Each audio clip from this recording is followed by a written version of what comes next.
Roddy, when did you become such a Puritan? When I became a grandfather, that's when I became a Puritan. I still know ex-adult actresses by their real names and stuff. But... You mean like Stephanie Clifford? From what I've heard, Rodney, you're not the only one at this table that does. Hi, Bo! Everybody knows Stephanie Clifford's name. You were looking at a man who very much is a... I'm aware. Is an aware, yes, he's aware. He's woke. He's woken. He's woken about things and stuff. He is a creative man of many interests. Film, poetry, karate, music, and dance. He is a man of passion and mystery. He is a man of lust. Oh, you should put that speech on tape. He pulls a knife, you pull a gun. He sends one of yours to the hospital, you send one of his to the morgue. That's the Chicago way. Hello, Chicago, hello. Hello. Hello. Got a drink to that? Welcome to Alternate Reality.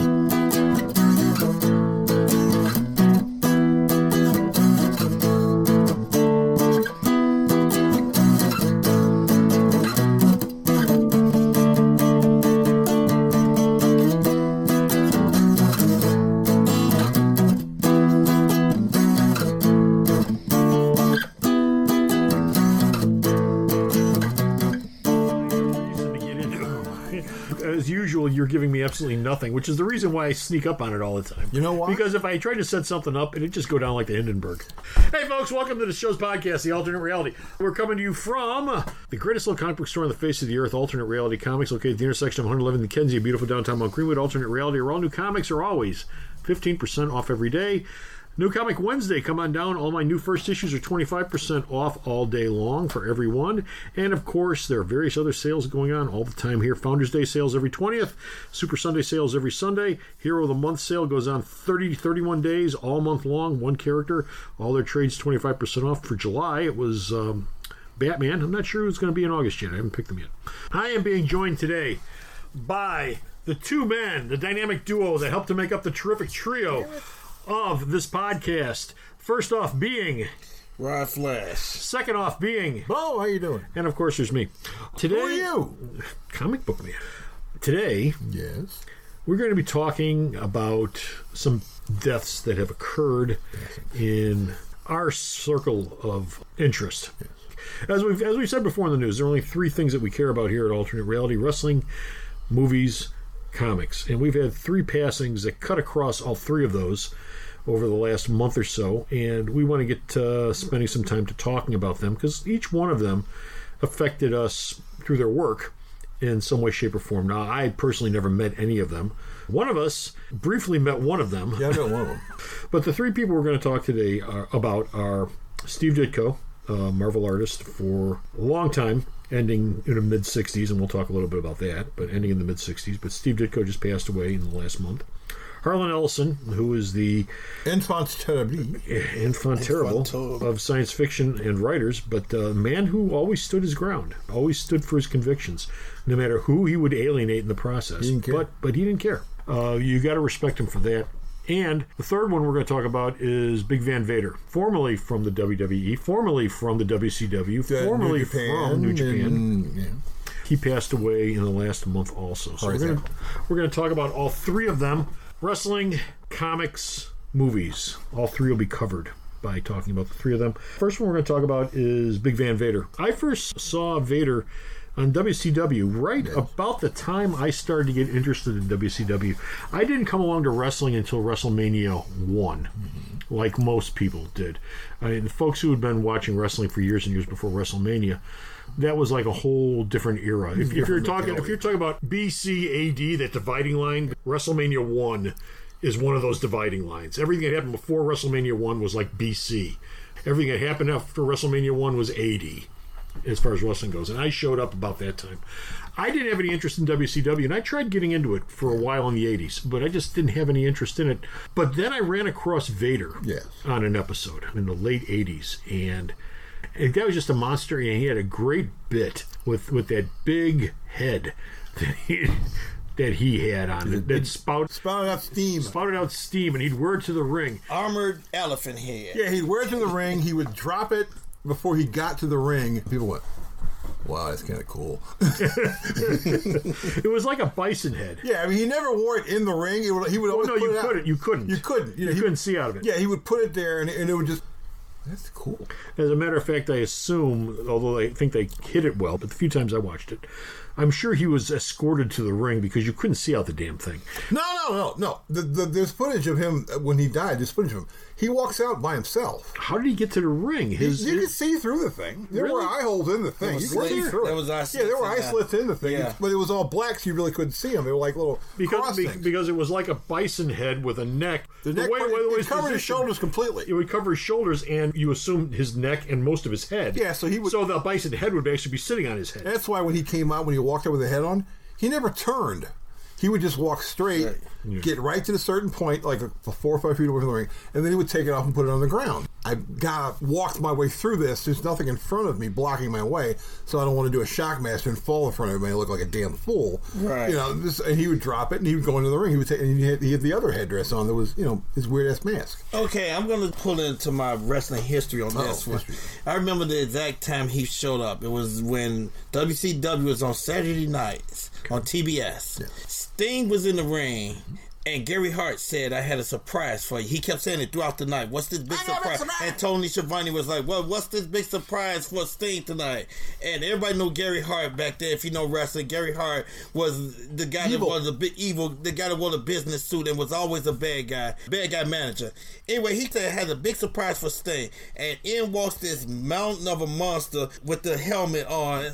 Puts down the helmet. Sting looks at him, looks at Gary Hart, and he goes into Sting's face. It's the first appearance of Vader. Sting does this move called the Stinger Splash, where he tosses Vader into the buckle, and he does a splash. Right. And usually when Sting does that, the person falls or is incapacitated for a few minutes. Well, Vader stood there, looked at him dead in the face, and started doing the gorilla thing, and the entire crowd started screaming. All of a sudden, he smacks Sting in the head, and he does this move that I've only saw Bam Bam Bigelow do, and that was a splash off the top of the Vader bomb. It called the Vader bomb. Yeah, it was a Vader bomb. They gave him an award for that, calling it said one of the best moves they seen in a while. Yeah, because the guy his size, that was something. How do you do that? And he flattens Sting, and then 7:05, it cuts off no matter what happened. They never still talking, and it would cut off, and you literally see Sting in the ring, and they're bringing in referees and stuff, and Vader's standing over him going, ooh, what the hell did I just see? The TBS made a point of scheduling all their shows for 5 after the hour. Yes. So when everything else was starting at the hour, you were stuck watching because you wouldn't leave for those 5 minutes. Your show wasn't going to start until 5 minutes after the hour, which meant the show that's already on is not going to end till 5 minutes after the hour. And that's exactly what happened. It was 7:05 exactly. Bam. Who is this guy called Vader? And all of a sudden, Tom Zane goes and makes a challenge to him. Loses in 2 minutes, kills his entire career after that. Vader went on to win the belt from Sting, gave him 4 broken ribs and a spleen. Vader worked stiff. No, I know, but this wasn't purposely. Well, he did. With him, too sure. Yeah, well, he popped a spleen on him, and Vader was feuding with a lot of people up until when he came into Mick Foley. Yeah, it's the Cactus Jack where he got hit in the head with a shovel. But you also remember the match where he gave him that DDT on the concrete. Yeah, that led into the late lamented stupid-ass angle Captain Jack, where he was a homeless guy living on the streets and didn't remember who the hell he was. That was Vader? No, that was Foley. Mick Foley because there was a 4th persona? I didn't know about that. Yeah. No, I knew Brother Love, obviously. I knew Mankind. I knew Captain Jack. Captain Jack was the one that started off. Captain Jack. But Captain Jack. Captain Jack was a homeless guy living on the streets. Not Cactus Jack. No, Captain. Okay. He was on the streets and his family was looking for him, and he didn't remember anything because Vader had beaten him so much. They see him with a shovel. Oh, they just wham! And they gave him 25 stitches in the face too. Well, he said Vader worked stiff. What you're talking about before with the Vader bomb? The most amazing thing about that was he was able to haul himself up to that top rope. And he didn't have any trouble doing it either. Every time he did it, you'd always go, he's never going to make it. And of course, he does make it. And he made it quite easily. Yeah. More easily than you look like he would. Yeah. So for a guy his size, he moved wonderfully. He was agile as hell. Pop Epic in WWE, of course, he didn't have the headdress anymore. Well, before he got to WCW, he was in New Japan, wasn't he? Yeah, he went back to New Japan. He bounced back and forth. But he came from New Japan to WCW. He came from New Japan to WCW, then he went back to New Japan. Then he went to Mexican wrestling, too. He wrestled in Mexico. He went to Mexico, too. New Japan, there was another promotion. He wrestled all over Japan. Once he was in WCW, I thought he went to WWE then. I didn't know he went back to... No, he went back for a while because I believe he got fired at the time for WCW. For what? What did he get fired for? Right after Sid Vicious got fired, after he got stabbed by Arn Ellison. Arn Ellison stabbed him, and there was supposed to be a fight where him and Sid Vicious was supposed to wrestle, and he went back there and he beat up somebody in the back, and they basically fired him. So he went back to New Japan after that. And he wrestled there, then Vince brought him in. He smacked a Saudi Arabian reporter too while he was in the whole wrestling. That was a stupid ass question. Well, that's when he was in WWE. Yeah, that was a whole thing with him and Undertaker. Yeah, him and Undertaker were being interviewed on Saudi Arabian TV, and I think later on it came out that it was a work. It was a work. It was a work, but supposedly the interviewer, he's interviewing the two of them and things are going along fine, and at some point the F word comes up. No, not the F word you're thinking of. No. The wrestling F word. Fake. Fake. So, and Vader went, you think it's fake? Well, no, exactly. Upside the head. Exactly, but Undertaker gets real quiet. Yeah. Doesn't say anything. Yeah. Vader's the one who loses it, grabs the guy, smacks him around, and winds up having to leave the country. Yeah, he had to go. He had to leave Saudi Arabia after it happened. They were going to lock him up. But later on it came out that was a work. That wasn't just the interviewer being stupid. No. That was an actual work that they'd set up. Yeah, we set this thing up. Yeah. He got kicked out of Japan, too. He beat Antonio Inoki in a match. Yeah. Antonio Inoki is like Hogan over in Japan. Yeah. Vader said something and did something to the Japanese flag. They said, you gotta go. Yes. New Japan couldn't wrestle in that arena for like 2.5 years because of that. My favorite memory of the WWE run was, I forget who was managing. Was it Cornette? Yeah, it was Cornette. It was Cornette because there was a feud with Shawn Michaels. Yeah, it was Cornette. And Cornette, as usual, was doing all the talking. Vader's in the background doing the gorilla thing. He's going in and out of frame. And I go, this is just weird. He doesn't say a word. Well, it couldn't have been any weirder than some of the Ultimate Warriors those things made no sense. Exactly. That's why they were weird. Nothing was just weird. Yeah, it was just Vader just basically going in and out of frame. This is the most interesting promo I've seen for a while. He didn't say a word. And then, of course, he got fired because I'm just a big fat piece of shit. Well, okay, let's talk about that for a minute. He's in the WWE after getting fired from WCW. Goes to New Japan for a while, leaves, comes back, comes to the WWE for the first time, only time. Yeah. I think he came back later for the He came back later on. Well, for the Hall of Fame, but I mean, as far as wrestling goes. He might have actually been a run-in for SummerSlam or Royal Rumble. I think he was there. He might have been one of the 30 at least once. He did come back at least for something. But he comes back to the WWE, and as I remember it, I was very disappointed in his time at the WWE because it was the first time I started to realize, boy, they're really mismanaging him because he was a lot better at WCW, and he ain't nearly that good here. And it had nothing to do with the big dumb head. No. It had everything to do with the matches he was in, how he was booked. The feuds he had. And the feuds that he had. Yeah, they were pretty lame. Yeah. And the WCW ones were like epic. And the WWE ones were lame. The Jack thing is he drops him into the concrete head first. Head first in the concrete. Bam!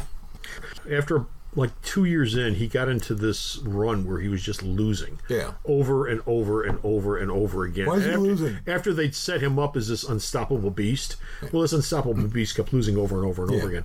And then there was one match, this is what you were talking about, there was one match where after he loses the match, he's coming out of the ring and the camera's there, and he looks into the camera and goes, I'm nothing but a big piece of crap. And he didn't say crap. Yeah. And then he disappeared after that. Yeah, then he let it go. You couldn't tell at the time whether he was actually having problems and he was frustrated with himself, and that's why he said that, or if that was all part of a bit that went too far, because you can't say those words. Well, after he said that he left, he did go back to Japan and work for a while. And in fact, he kept working for a while before a couple of years ago he started developing heart issues. Because a guy his size, at some point your heart's going to give out. And he had a heart operation, triple bypass surgery, and he ended up getting an infection.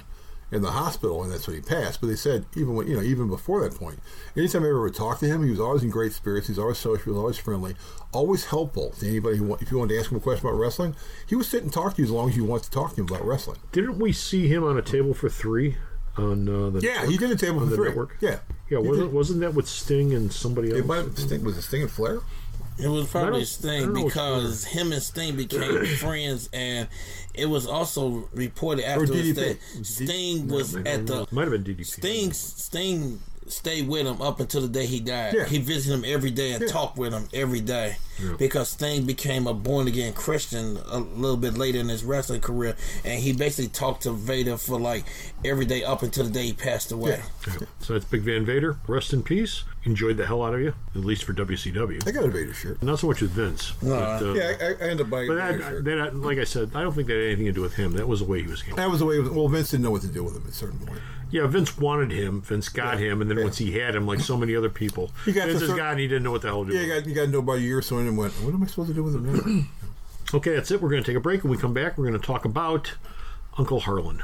Hey folks, Comic Book Man here. Most people don't know this, but I got my start in comics retail on February 20th, 1978, when I became the store manager of the Comic Book Emporium. 16 years later, I opened Alternate Reality on August 20th, 1994. Like Superman's penchant for double L's, it seems the 20th has always been an important part of my life. I respect that heritage, which is why we have a Founders Day sale on the 20th of each month here at the store. Every 20th, stop by and you'll save 20% off all of your purchases all day long, only at Alternate Reality. And we're back. Harlan Ellison passed away, God, from the time we did this now, probably 3 weeks ago. 3 weeks ago. Yeah, about 3 weeks ago. The cause of death was revealed, but Harlan was heart problems? What, 80-something when he died? Yeah, 80. Yeah, I think it was heart problems or something else. And if you saw recent pictures of him, he was always small. Well, he was nothing like you would remember. You can look at his face and tell that was Harlan Ellison. His face is a little more filled out, and his eyes are a little light, and his hair was a little frizzier. He was still sociable, still popping up and showing up at bookstores and stuff. He's still active, even though he hadn't written a book in a long time. His last convention appearance was, I think, 2011. Yeah. 2011 or 2012. And since he died, I have been spending a lot of time on YouTube watching stuff that he did. Yeah. It started off with Tomorrow Show appearances, and then it worked its way into the Harlan Ellison is Watching Sci-Fi Channel bits I remember that he would bit, do. Yeah. He did over 60 of them. They were anywhere from 3 to 6 minutes long each, where he was basically given an open mic for 3 to 6 minutes to talk about whatever he wanted. Talk about whatever he wanted. Which probably in hindsight a huge mistake on the Sci-Fi show. Yeah. You're gonna let him start talking, you're not gonna ask him what he's gonna talk about? Well, no, I mean it's a great idea if you've got the balls to let him do it, which I think at some point that's why they pull him, but I'll get to that in a minute. But all this stuff just starts coming up on YouTube. Once you start watching something, stuff just starts coming up over and over and over again. So I've watched a ton of Harlan Ellison stuff over the last couple of weeks.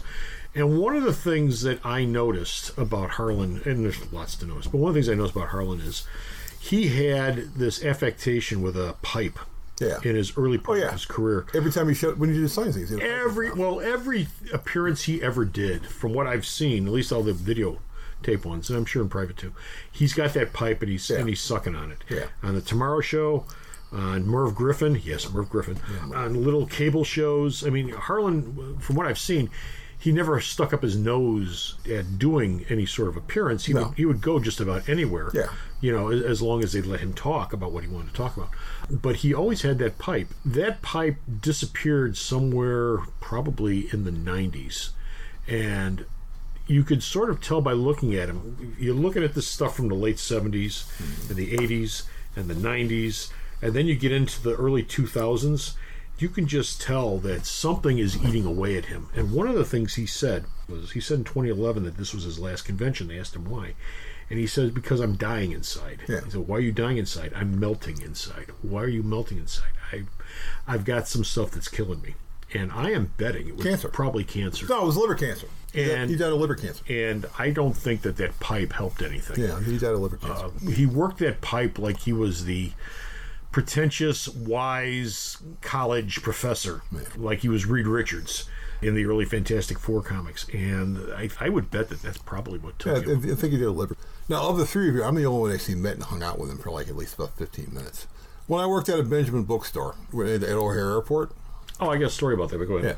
I'm coming into work one day, and you go into the airport, you just know you have to go through security. All right. So I'm going into Terminal 3, the United Terminal, going to work. And I'm in line, and I'm going in, and I got my bag, and I'm looking over, and I see this little short guy with this hot Asian chick wearing a Black Hawk comic book T-shirt. And I'm going, is that Harlan Ellison? Maybe, I don't know. So, okay. I think it could be him. So I go into work, I put my bag up, and I come in, and I'm, hey, how you guys doing? I'm at the counter. And he walks into the store, and I go, hi, Mr. Ellison, how you doing? He looks at me like, you actually know who I am? Yeah, I know who you are. You're Harlan Ellison. I said, dude, you're wearing a Black Hawk T-shirt. You're kind of distinctive. So he's walking around the store. We're having this running conversation. For an airport bookstore, you got more books than I see in most bookstores. This is nice. You can tell a lot about a city if the airport bookstore has books and stuff in it. And the fact you have all these good books, this is a really good bookstore. And he walks around, and the Asian girl with him doesn't say a freaking word. I think that's his ex-wife. It might have been his ex-wife. She doesn't say a word. It's the Harlan show. He's walking around the aisles, and we're talking as he's walking the aisles, and I'm at the counter, he's just keeping the conversation going. I think he bought like 3 or 4 books. And he walks up, and he takes out his wallet. He must have had like 25 credit cards in his wallet. The wallet was like huge. One of those old man wallets. The wallet, and I'm looking, and I'm going, and in my head I'm going, why does he have so many credit cards? From different banks. And so he rings it up, and now the policy back then, when you first did credit cards, is you're supposed to ask for someone's phone number. I go, well, normally you ask for someone's phone number, but I can understand if you don't want to give me your phone number. He goes, you're really nice. Thank you. And he buys his books, and he takes the Asian girl, and he goes home. And I go, okay, I just met Harlan Ellison. This is an interesting experience. He never cussed once. He was sociable as hell. And he said, as long as you were on his good side, he was ridiculously sociable. But if you said something stupid, he would jump in your ass. Yeah. Ellison did an interview where he was talking to whoever it was. They're talking about book selling. Yeah. And Ellison knew book selling as well as he knew book writing. Yeah. Both sides of the aisle as far as that goes. And he said, you know who the biggest seller of books is in this country? The one place that you can go to that sells more books than any other location anywhere else across the United States. Mm-hmm. O'Hare Airport. And that's where I met him. And Benjamin's Books was not the only bookstore at O'Hare. No, Benjamin's Books was the only major league bookstore in O'Hare. You could buy your top paperback books at counters, but if you wanted an actual book, you had to come into our store. There used to be, children, a million years ago, there used to be spinner racks for paperbacks. Yeah. Okay. And what would happen is, and they'd have Harlequin romances on there, and everything. Jacqueline Suzanne would be on there, and New York Times top 20 list would be on there.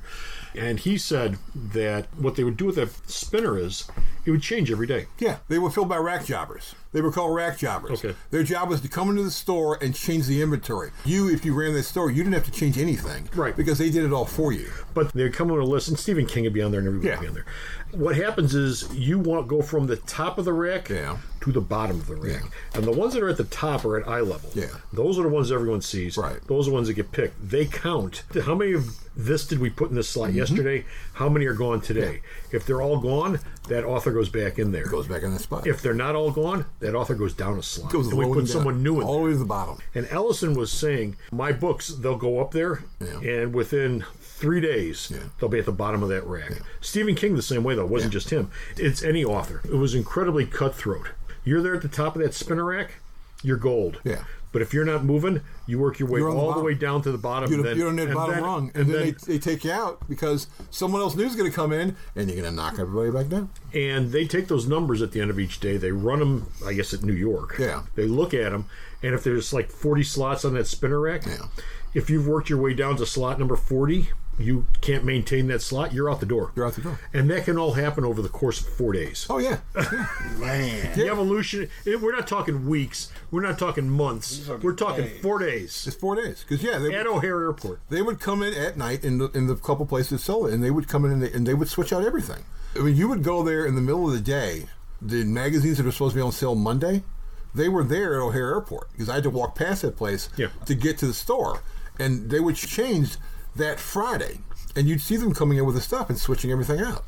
And after I met Ellison, I got the Bantam catalog, because most of his stuff was from Bantam. I ended up ordering a bunch of Ellison backstock, which I'm like, look at the thing, they got a bunch of Ellison stuff in here. They got a bunch of mass market Ellison stuff I haven't seen anywhere. And I ordered a bunch of them, and they all sold. People went, hey, you got Harlan Ellison? They bought them. One of the things that Harlan Ellison also was a huge comic book fan going all the way back to his early days. Like most kids, he started off reading comics, then he got into writing science fiction. But what he actually got into writing first was cheap pulp stuff. Pulpy stuff. That was out, mostly crime stuff. Paying his bills. Well, yeah, in New York, and he had no problem writing all this horror.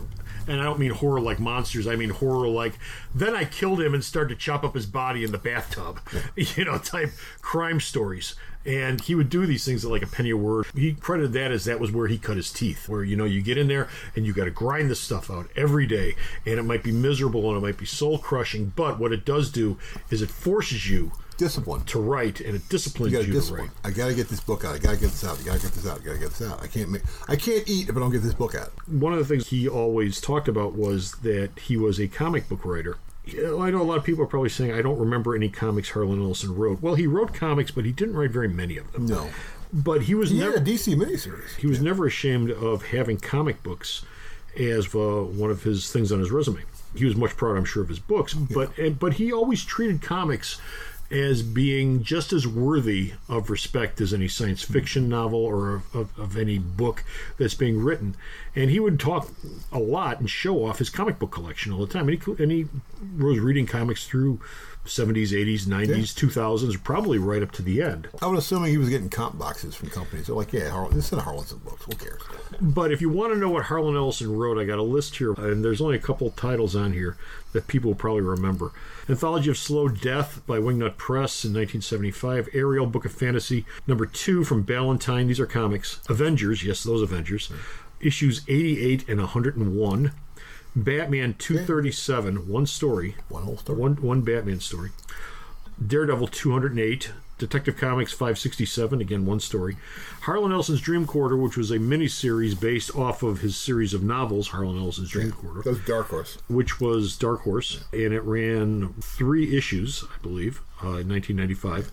Hulk 140, which was the Jarella storyline, and Subatomica, which they could actually do in the movies at some point. Now that they've done Ant-Man and the Wasp, and they're talking about the Quantum Realm, and Subatomica, they could do Jarella and the Hulk, if they ever get the Hulk rights straightened out. Marvel Superheroes 91, which I think is just a reprint of the Jarella thing. It was Marvel Superheroes' reprint. Night and the Enemy from Comico in 1987. Twilight Zone #1 from Now Comics. Vic and Blood, The Chronicles of a Boy and His Dog from NBM in 1987. And then Vic and Blood, Mad Dog Graphics, issue 1. Vic Blood, issue 2, Mad Dog Graphics. And finally, Weird Tales Illustrated from Millennium Press in 1992. And those are Harlan Ellison's comic book credits. He had a DC miniseries. It might be after this. Yeah. This comes out of the... I'm not sure if I think this comes out of the index that I have in the back issues with every artist and writer up to 1995, 1996. Yeah, I think with the DC thing, he didn't write every issue. I think he came up with the storyline and let people at DC work on it. Well, I think it was 7 from Eternity. There was stuff in that Harlan Ellison is watching series, comic book series he was doing that's not listed there. Yeah, which it was called 7 from Eternity. He might have done 7 from Eternity, but this was something different. This was like Harlan Ellison, I Have No Mouth, but I Must Scream type thing of comic book short stories that he did. So that would be in there too. But the bulk of the stuff that people would know him from are a Hulk story, a couple of Avengers stories, a Daredevil story, and 2 Batman stories, and that's it. That's comic book writing. Yeah. But he did do it. And those stories, the Jarella story was huge when it came out. The Avengers story, which I can't really remember, were talked about a lot, but they didn't really have that much impact, I don't think. One of them, I think, was Hulk fighting Cyclops or something. It was a sequel to the Jarella storyline. Okay. And the Batman ones were essentially inventory stories. I mean, they weren't connected to anything. They were just one-offs. Batman running around fighting crime in the middle of the night. You're going, Harlan, you want to write a story? Talking to himself. We'll print it. When are you going to print it? Whenever you find a spot. The other thing that Harlan Ellison, of course, is known for in comics is Comics Journal #40, where he got in trouble with Michael W. Barr. Well, actually, the Comics Journal got in trouble.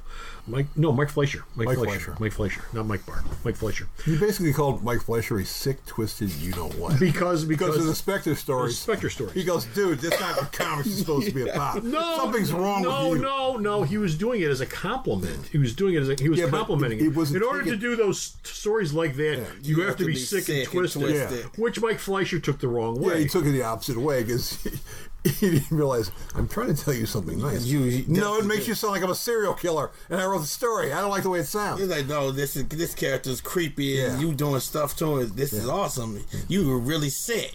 But that's just it. Ellison would read all the comics that came out. One of his Harlan Ellison, his watchings, was about the death of Superman. And he did this about the same time, a week or two after Death of Superman came out. And he's holding up the book, and he's talking about what a bunch of suckers and people in this country are for falling. Put my kid in college. For falling for the Superman's dead. Well, that's what he's talking about. You really think that DC Comics is going to stop publishing their biggest money-making comic just because they killed him? Then he brought out a list of, here are all the other times that Superman has died in the comics up to this point. And he brought out this list of, like, and most of them were imaginary stories, quote-unquote imaginary stories that DC did. But because obviously if they killed him. Aren't they all imaginary stories? But yeah, they also did, yes, thank you, Alan Moore. Yeah. But, you know, they also did stories where he would die but not be dead and then be alive at the end of the issue anyway. And they played up on the cover. Superman dies in this issue. And of course he never died. Oh, again? The Death of Superman story, 75. That was the one that DC did this big build-up to. Like, we're actually going to kill him, folks. Yeah, sure we are. But Ellison was going on about what a bunch of chumps and suckers, you know, people are buying 10 copies of this thing because it's going to be worth something someday.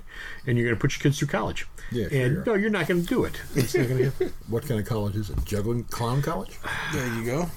Ellison was... He was a plain speaker. This is the man who threw a model of the Enterprise as the Paramount executive. No, not the Enterprise. The Seaview. Oh, Seaview. Yeah, the Seaview. He took the model and just threw it at the guy. What the hell's wrong?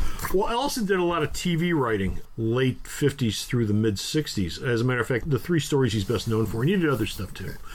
And he wasn't happy with any of it, except for the 2 Outer Limits ones, where Demon with Glass Hand. That's a good one. That's a real good one. Which was an Outer Limits episode with Robert Culp. Which he got money from because the Terminator ripped him off. Yes, the Terminator ripped him off, took him to court, sued them, and won. And won.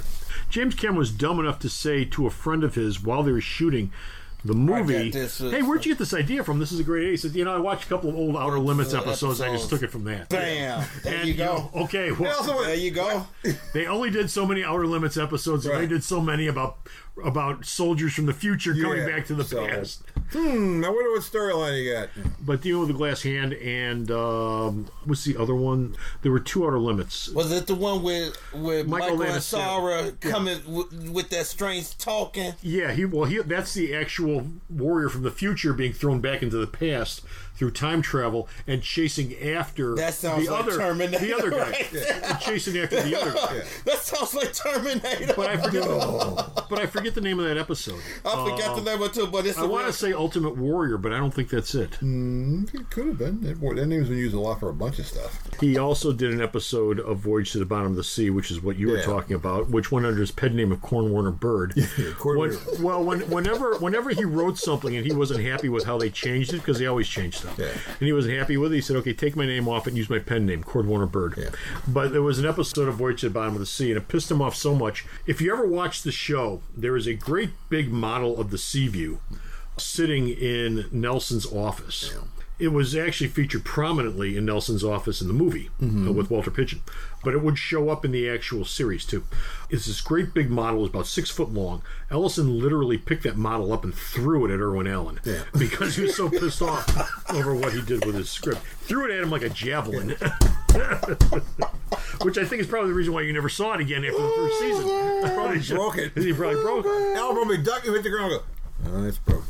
I'm cheap. I'm not buying it. But he did a handful of things on TV in the early 60s. Of course, while he's doing all this, he's writing novels and novellas and short stories. And he was probably still grinding out some pulp stuff, but, that would disappear as time goes by, as he's doing more and more legitimate quote-unquote work. Yeah. And out in California. I got a copy of The Essential Ellison. It's about 1,400 pages. Yeah. I've never read it because I'm like, I don't have this much time. It's an airport novel. Okay, I'm going on town. Okay, I'll start this book because I'll be done with it by the time I'm finished because the book was just huge. Of course, what everyone knows him for is City on the Edge of Forever, which was a Star Trek episode. It is the one that would always get him on TV shows. Whenever they're doing a Star Trek retrospective, call up Ellison so you can talk about the greatest episode ever made. The City on the Edge of Forever is the one that wound up in the TV Guide Top 100 TV shows of all time. Actually, I think it's in the top 10. I believe it is in the top 10. It is in the top 10. Of greatest TV shows ever made. And, of course, Ellison disowned it. Although his name is on it. Not Cordwater Bird. His name is on it, but he disowned it because they changed it so much from what he had originally written. This is probably a darker take, and he went, we don't need to be that dark. Well, no, and what showed up on TV, first 5 minutes, the Enterprise is orbiting this planet and recording time ripples, because there's something about this planet, which they just discovered, it's sending out ripples in time. And so the ship is doing its rock and roll, it's shaking, just like on Voyage to the Bottom of the Sea, left, right. The ship is shaking too. Hold on! And I think it's Sulu, he gets injured. His console explodes or something. McCoy comes up, he shoots him full of this one drug, which is supposed to be like this wonder drug. It's a little bit of it, just a very tiny bit, and can do miracles. And he accidentally injects himself with a whole shot of the stuff. Not just a little bit, like 300 times as much stuff as way more than a human being is supposed to have. And of course he loses his crap. He goes nuts, and he winds up getting a transporter beaming down. And ultimately he winds up going through the Guardian of Forever, and he inadvertently changes time. What Ellison originally wrote was, on the Enterprise, there's a drug dealer down No. There's a guy selling this drug on the Enterprise. No. To other junkies. No drug dealers in the future. Well, not just drug dealers, but junkies there too. There are no junkies on the Enterprise. Because if you're selling a product, you have to have someone to buy the product. And so the episode starts off with a crewman, a nondescript crewman, going into this other nondescript crewman's room. Hey man, what do you need? Yeah. Hey man, set me up. And instead of McCoy accidentally injecting himself with, it's this whole drug thing that's going on, which eventually leads down to the planet's surface, which eventually leads this guy through the Guardian of Forever, and he does all the stuff that McCoy winds up doing. And there's other stuff, too. I mean, one of the things that you never see, which Ellison points out, is the title of the episode is City on the Edge of Forever. Where the hell's the city? Yeah, where's the city? Well, he wrote the city. There's a city here. Where is it? He said the city, everyone knows the image of the Guardian. Yeah. Okay, and then rocks. There's a city behind it somewhere. Yeah, behind the Guardian. Yeah, there's a city. And he wrote it up on a hill. Yeah. Like, George Bush's city gleaming on a hill. There is a city literally gleaming on the hill. The city is on the edge of the Guardian of Forever, hence the title, City on the Edge of Forever. But they didn't bother putting that in there. And also the planet's inhabited by giants that hardly move, that talk to Kirk. They get down there and they're in front of the Guardian, and on each side of the Guardian there are these giants that are the inhabitants of the City on the Edge of Forever. And they're not evil or anything. They don't even notice the Enterprise people. And they're the ones that talk. They're so small. Well, they're the ones that talk, not the Guardian. We've been here since before your sun burned hot in space, and we've awaited a question. Well, tell us about, you use the portal, you can go there. Okay. So, there's a lot of that stuff. The way Ellison described what pissed him off about it was, well, he does the script, he turns it in, and everybody says, great script. Oh, this is great. Best thing we've ever seen. But this is just absolutely wonderful script. But I can make it better. Yeah, and he said there's a story about a French chef. He makes the greatest bouillabaisse in the world, and all the other chefs gather around. Okay, and they say, "Oh, this is the best bouillabaisse in the world. This is wonderful. This is absolutely delicious. This is like a gift from the gods." He says, "But just needs one thing, and I can make it better." And every one of the chefs standing around it says it just needs one thing, and they all take out their dicks and they piss in it. Now it is perfect. Now it is perfect, and the bouillabaisse is still there, except everybody's pissed in it. And he said that's pretty much what they did with City on the Edge of Forever. Starting with Gene Roddenberry, who said, "We do not have any drug dealers on the Enterprise," and then working your way down from there. So you have Dr. McCoy, who is supposedly this surgeon who's good at his job, and he accidentally injects himself with 300 times the amount of this drug. So when did he become a moron? Oh, man. When it's still, in spite of all that, winds up being the best episode of Star Trek ever done, and one of the 10 best episodes of any TV show ever done, according to TV Guide. According to them. But anyway, I would encourage anybody to get on YouTube and just start watching Harlan Ellison is Watching. They're little 5-minute bits that he did for the Sci-Fi Channel. Late 80s, early 90s that come on and talk about whatever he wants. And he talks about a whole variety of stuff, from authors that nobody's heard of, which you should have heard about, and you should know about this person's work, to the Hugos and the Nebula Awards, and how they are not recognizing some of the greats in the field because they have this stupid rule of how you can only induct 5 greats every 10 years into the thing, and all these people are dying off who are the cornerstones of science fiction. And at the time, he said people like Heinlein aren't in this Hall of Fame. He's dying. Why isn't he in this Hall of Fame? This is ridiculous. And then near the end, around episode 60, he talks about this documentary that Sci-Fi Channel did about this convention and how the documentary just absolutely sucked.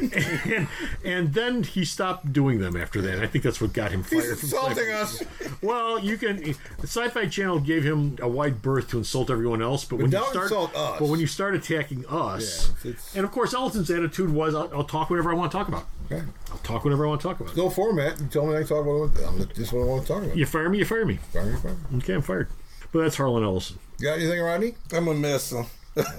I've looked up the bio on this guy, and I still can't believe this person actually existed. Yeah. A tuna fisherman, a crop picker, a hired gun, lumberjack, a nitroglycerin truck driver. Okay.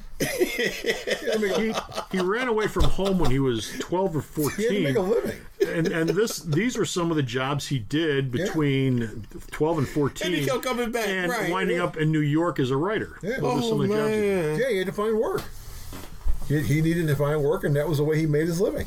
And any of the shows that I've watched, when they introduce him, they always, that list you've got there, they go down that list. Yeah. Yep. Harlan Ellison, among being a writer, he's also been a lumberjack. He's also been a hired gun. He's also been a nitroglycerin truck driver. He's been a chef. They go down this long list of stuff that he's done outside of being a science fiction writer. Speculative fantasy. He didn't like the term science fiction. He preferred the term speculative fantasy. He's pretty particular. That's the perfect definition of a person who lived a full life right there. Mm-hmm. That's 3 lifetimes right there. Yeah, when he passed on, everyone had a Harlan story to post on Facebook. I love the Disney story. The Disney story. First day of work at Walt Disney World. And he's sitting in the commissary talking to a guy there. He said, you know what? I got a great idea for a story. And it sort of becomes a little bit pornographic because it involves Disney characters. And who should happen to hear him say this but the son of Walt Disney himself? And he fires him on the spot. You can't work here, son. Insulting my family. That is hilarious. For myself, I first ran into Harlan Ellison's works with the Glass Teat. Yeah. He did a TV review column for the Los Angeles Free Press, I think it was? Yeah, I think so. Los Angeles Free Press. It was essentially a Chicago Reader in Los Angeles. Yeah. It was a once a week, I think, column. Yeah. Well, you can find a collection of them. There's a collection, the Glass Teat and the other Glass Teat. Yeah. That's what they're called. That's not what his column was called, but that's what the collections were called. And it was basically him ripping on television from about the mid-'60s through the very early 70s when he stopped doing that. But I first ran into those books back in 77, 78 when they were out in print for the first time, when they were collected out in print. First time I saw him was on the Tomorrow Show. Yeah, well, yeah, I saw him on the Tomorrow Show. Yeah. It always amazed me that he would go on shows like the Tomorrow Show and Merv Griffin. I used to watch the Tomorrow Show completely different mentality. No, vacuous as hell. Yeah. Vacuous as hell. I mean, people that you just know had absolutely nothing in common with Harlan, but he had no problem going on there because they let him talk about himself. Yeah. And they let him talk about his work as much as he wanted to, and they did very little censoring of him. Where other shows he'd walk off. There's a story about him walking off of, and we got to cut this to get to Steve Ditko. But there was another story about him. He was on TBS, and they were doing a promo for him. He was going to come in, do a sit-down interview with him, and the host, this was something that they were rolling live. They promoted him to go to a commercial and to come back. And they said, stick around because we'll be back in just 3 minutes with Harlan Ellison, the sci-fi guy. And they cut the commercial, and Ellison said he just went bat crazy. Okay, and he's a sci-fi guy. I am not the sci-fi guy. I'm not a moron. I'm not some idiot. I write speculative fantasy. You can say I write science fiction, but I'm not the sci-fi guy. And so the host goes, well, okay, we'll call you a sci-fi guy anymore. So they come back and they go, okay, well, we're here with Harlan Ellison today. He's written this, that, and the other thing. He's been a dynamite truck driver and he's been a lumberjack, but he's better known as the sci-fi guy. And Ellison literally said, screw this crap. He took off his mic, he threw it down, and he got up and he left. Oh, he just left. He said, screw this. Oh, man. That's Harlan. Don't call me the sci-fi guy. Okay, that's Harlan Ellison. May he rest in peace. We're going to take a break, and when we come back, we're going to talk a little bit about Steve Ditko. Good grades deserve a reward, and at Alternate Reality, we make that an actuality. If you're a grade schooler in the Chicagoland area and you get a report card, then you're eligible to join our Good Grades Club. Each A gets you a 2% discount, and each B a 1% discount, up to a possible total of 25% off based on your grades for this marking period. Just bring in your current report card, and we'll issue you a Good Grades Club card, and every time you make a purchase, that's the discount you'll get. So stop by the store and get the discount you deserve for your good grades. And we're back. Steve Ditko died 2 weeks ago. I actually wrote the obituary on the store's website, and it ran a couple weeks back. Steve Ditko was found dead in his apartment after being dead for 3 days. After being dead for a couple of days during a heat wave. I never did find out, but I hope his air conditioning was running for those 3 days. Probably not. But he was found dead in his apartment in New York. Yeah. If you know anything about comics, you probably know the story about Steve Ditko. Let me go over it real quick, though. He started working in comics in the 50s, worked at Marvel when the whole Marvel Revolution came along with Jack Kirby and Fantastic Four 1 and all that. Ditko was there. He'd done science fiction stuff. He probably did some romance and Western stuff along the way. I could be wrong about that, but he did science fiction and horror stuff. And they needed somebody to do Spider-Man. Because Kirby's artwork didn't exactly fit with the character. Kirby's artwork didn't fit with the character, and besides, at that point, Kirby was already doing like 3 books, and he was booked up, and Kirby couldn't draw every damn thing they were doing. So it wound up going to Steve Ditko, and so Steve Ditko and Stan Lee worked on Spider-Man until about issue 38 or 39, but they've been having problems by the mid-20s on that book with the direction of it. Things eventually came to a head, and Ditko bolted the book and left. Of course, John Romita took over from him, totally different art style. Total sea change. Total sea change, but one that fans took to right away, because nothing wrong with John Romita's art, but it was not Steve Ditko. No, it was not. And he stayed with Doctor Strange for a little while, and by a little while, I mean a couple issues after that, because they were only, and there was probably inventory stuff. I think he just up and left Marvel.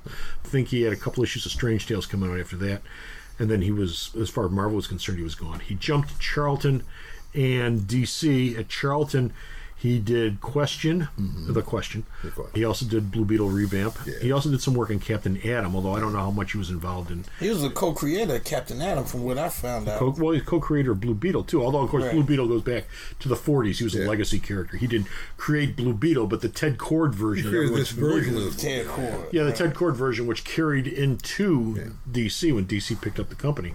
That he was responsible for. But Blue Beetle predated that back into the 40s. Captain Atom, like you said, also The Question.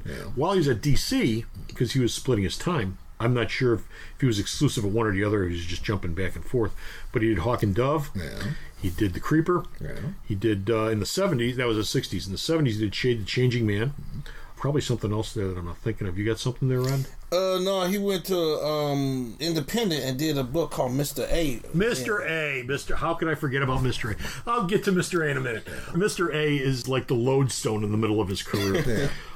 But the book closest to his heart. But the book closest to who he was. All the concepts he came up with at DC were in many ways precursors to all of Jack Kirby's concepts over at DC. They were imaginative concepts. They were groundbreaking concepts. They were interesting concepts. They were concepts that you could have taken and made something out of. And, of course, DC didn't. Each one of those books... They had no idea what to do with it. DC had no idea what to do with Hawk and the Dove, and they had no idea what to do with The Creeper. Both books lasted 5 to 10 issues. They were gone. They were canceled, and then I would assume he also went back to Charlton then and did work on Question and the rest of them. And then along the way, he did his Mr. A work. In the 70s, he found his way back to Marvel. Yeah. He did Rom. But just as a hired gun. Yeah. He did Rom, he did Micronauts. Yeah. When he came in the door, he said, I will work on any book Spider-Man that you want to give me, but Spider-Man and Doctor Strange. I will not touch those two characters because I'm not going to have people compare me to what I was. But he wound up doing one-shots on a bunch of Marvel characters. I think there's a Captain America in there somewhere that he did. I think there's a Hulk in there somewhere they did, just one-shots. But he wound up doing the bulk of his work on Rom, Micronauts, 80s. The thing about his Rom run was the fact that he was, back then he was inking himself, or Artie Simek was inking it. When he back to do Rom, there were artists jumping all over the opportunity to ink Steve Ditko. Yeah. Bill Sienkiewicz is like, can I ink him? No, like, you're not an inker. Can I ink him or not? And so every issue had a different inker because you had this line of artists who's like, no, I want to ink his stuff. Yeah. Can I please ink his stuff? It's Steve Ditko. For yes, Steve Ditko. I want to ink his stuff. I love Steve Ditko. Ditko's work then was not as good. It wasn't the same style. Prime. The style was different. The style was reminiscent but different. Yeah. From what it was. Ditko didn't care. There was a lot of interesting stuff though that came out at that time. The problem was the titles were all dogs. Yeah. I mean, Rom. He's the guy that drew the last big arc on Rom, which was the Wraith War. Yeah. Where they rolled in the Avengers and they rolled in the Defenders and they fought with the Space Knights in order to defeat the Dire Wraiths. And Ditko did that last story arc. It was like 3 or 4 issues. He did that. And he also did like the Micronauts Annual, the first one. And he did other Micronauts work too. So he did work at Marvel then too. But Mr. A, what's the best way to describe Mr. A? Insane. Yeah, well, I suppose. If you're a big fan of the Fountainhead and Ayn Rand, well, you love Mr. A.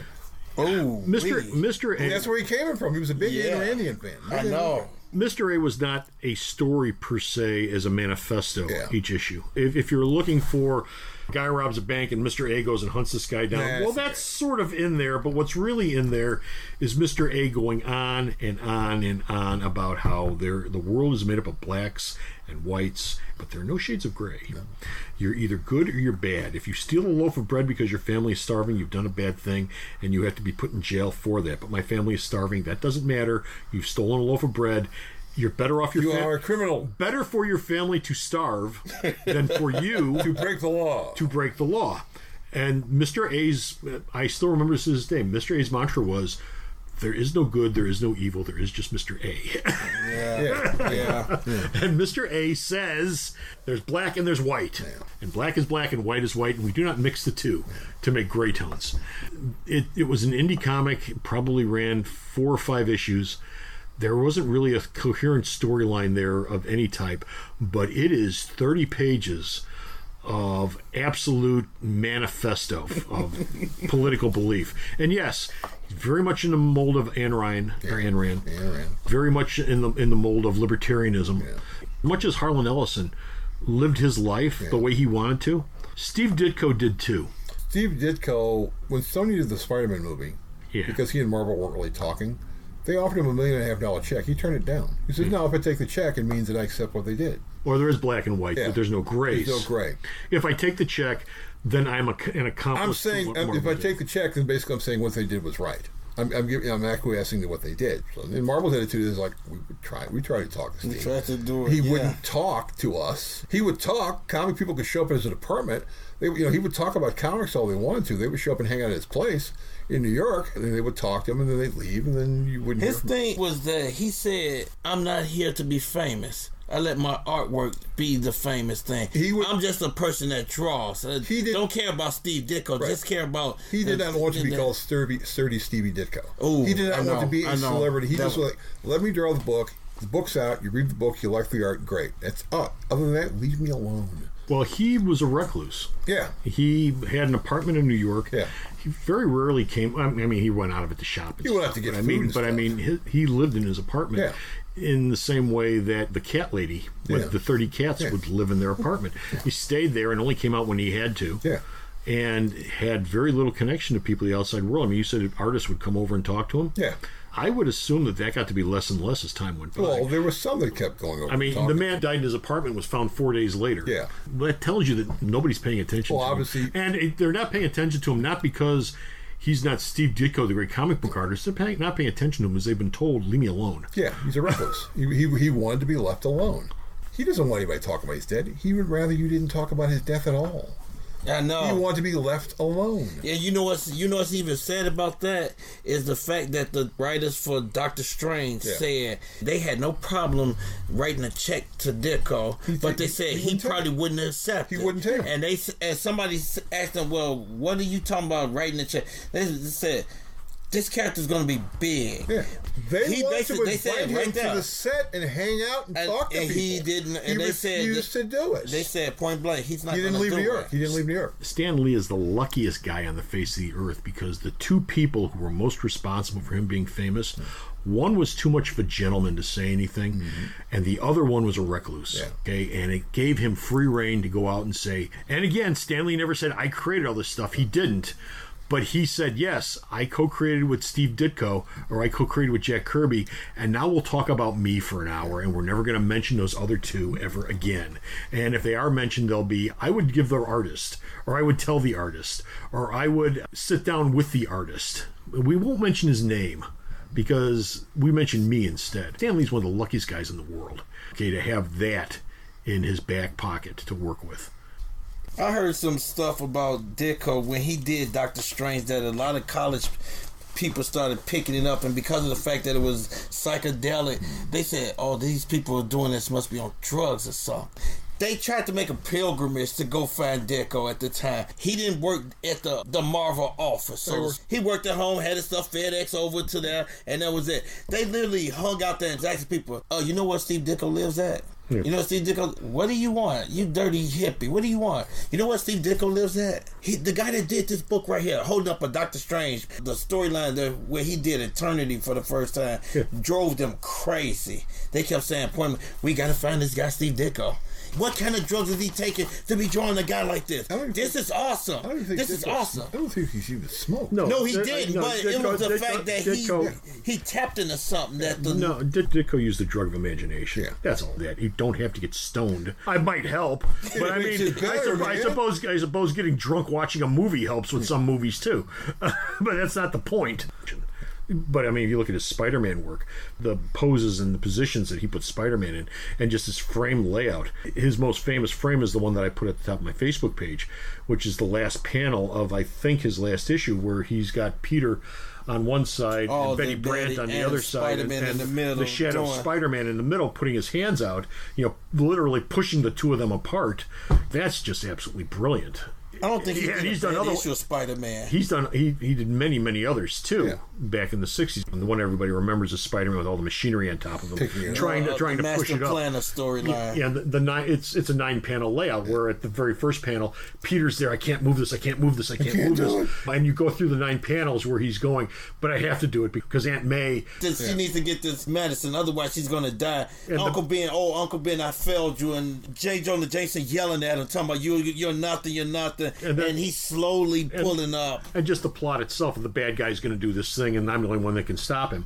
And by the time you get to that 9th panel, it's I have to do this, and you actually start to see the stuff moving. You flip the page, and it's a full page splash of him throwing this stuff up over his shoulder. What was that? 2 cars, a refrigerator, and what, a truck? It was everything. It was something. They've done that a couple of times. They did at the end of Spider-Man 2, I think, with a Ferris wheel or something.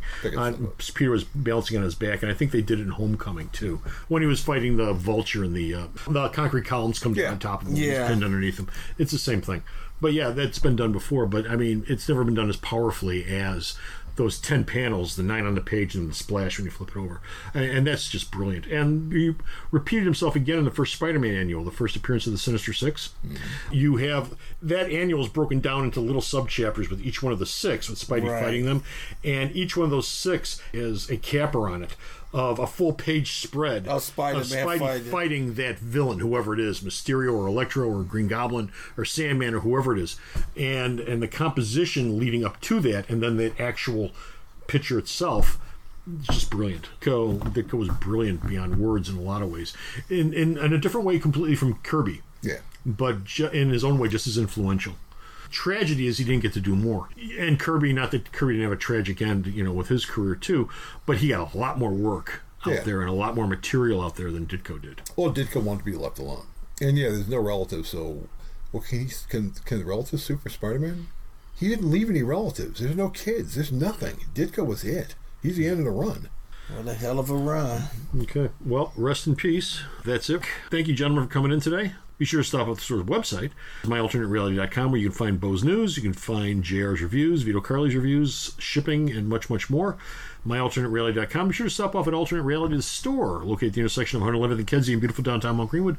Alternate Reality, where all new comic stores 15% off every day for everyone. New Comic Wednesday starts at 7 a.m. here at Alternate Reality. And this is Comic Book Man signing off for the Alternate Reality. So long, kids, from Rod Flash. I have a question. How many copies of Die can I buy? I just found out today that thing's got 10 covers on it. I thought you knew that already. No, I didn't know. Oh. Well, the covers all look exactly the same. They are exactly the same. It's just the word I didn't realize the word balloons are different. Yeah, the word balloons are different. I didn't realize the word balloons are different. That's sad. And yeah, I know. Tell me about it. And can I get one of each cover? No. No. Why? Because I would like to sell it to other people. Yeah, other people like to be able to buy this. But that's just me. And until next time, as always, bye! Thanks a lot for listening. If you enjoyed this show, please like and share it with all your friends.